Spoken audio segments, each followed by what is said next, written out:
যাত্রাবাড়ী থানার ওসি আবুল হাসান আজকে এই আবুল হোসেনকে আজকে দেখার জন্য সারা জাতি উন্মুখ হয়ে আছে।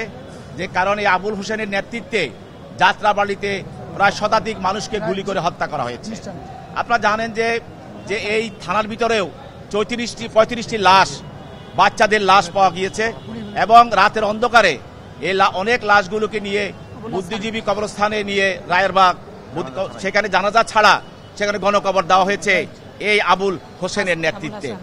আমরা এই আবুল হোসেনের বিরুদ্ধে একটি হত্যা মামলায় ডিসিজড হলো যে সাকিব হাসান। এই সাকিব হাসানের হত্যার সঙ্গে এই ওসি আবুল হোসেনের সরাসরি জড়িত বিষয়টি তদন্ত কর্মকর্তা প্রাথমিক তদন্তে নিশ্চিত হন। এই জন্য তাকে আরও জিজ্ঞাসাবাদ করার জন্য এবং এই 34টি লাশ পাওয়া গেল থানার ভিতরে এবং বুদ্ধিজীবী কবরস্থানে যে গণকবর দেওয়া হলো উইদাউট জানা যায় এই হাসানের নেতৃত্বে, আবুল হোসেনের নেতৃত্বে, এদিকে এগুলিকে আরও পুঙ্খানুপুঙ্খ রূপে এবং আরও অধিকতরভাবে জিজ্ঞাসাবাদ করে এটার সঙ্গে কারা জড়িত, কীভাবে ঘটনাগুলো সংঘটিত, হত্যাগুলো সংঘটিত হলো সেটাকে বের করার জন্য তার বিরুদ্ধে 10 দিনের রিমান্ড প্রার্থনা করেন বিজ্ঞ আদালত। তার বিরুদ্ধে 7 দিনের রিমান্ড মঞ্জুর করেন। যাত্রাবাড়ী থানার সাবেক ওসি আবুল হাসান, ওনাকে গ্রেপ্তার করে বিজ্ঞ আদালতে আনা হয়েছিল এবং পাশাপাশি শাহজাহানপুর থানার 2 জন কনস্টেবল তাদেরকেও বিজ্ঞ আদালতে আবার ফার্দার রিমান্ড চাওয়া হয়েছিল।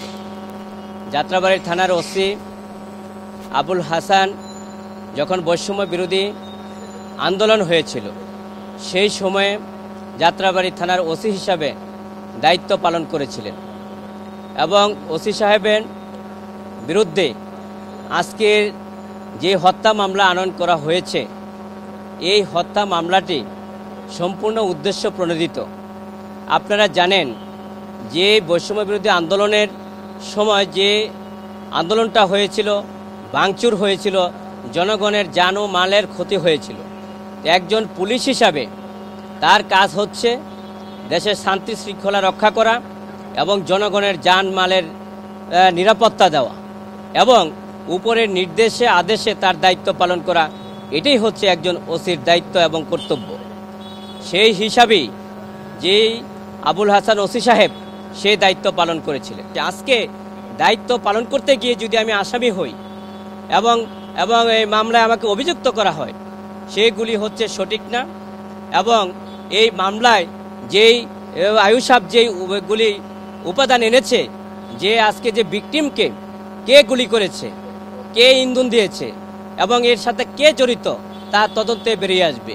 কারণ পুলিশ যে গুলি করেছে এরকম ফরওয়ার্ডিংয়ে উল্লেখ নাই এবং পুলিশ গুলি করতে পারে, সন্ত্রাসীরা গুলি করতে পারে এবং তৃতীয় পক্ষ করে গুলি করতে পারে, সেটা সুরতহাত রিপোর্ট এবং তদন্তে সেটা বের হয়ে আসবে। আমরা বিজ্ঞ আদালতে সাবমিশন রেখেছি এবং আমরা বলেছি যে ওনাকে জামিনের জন্য আমরা পিটিশন দিয়েছি। আমরা বলেছি যে উনি এই ঘটনার সাথে সম্পৃক্ত না, শুধু সরকারি কর্মকর্তা হিসাবে উনি দায়িত্ব পালন করেছে।